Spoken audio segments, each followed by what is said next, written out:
ಸೃಷ್ಟಿಯಾದನು. ಇಗೋ ಪೂರ್ವಸ್ಥಿತಿ ಹೋಗಿ ಎಲ್ಲ ನೂತನವಾಯಿತು.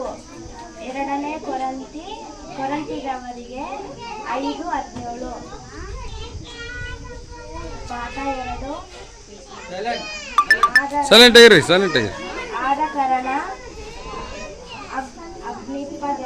ಅಗ್ರಿಪ್ಪ ರಾಜನೇ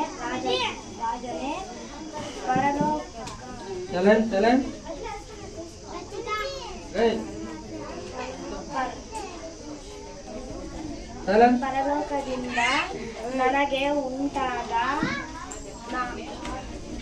ಆ ದರ್ಶನಕ್ಕೆ ನಾನು ಅವಿಧೇಯನಾಗದೆ ಅಪೊಸ್ತಲ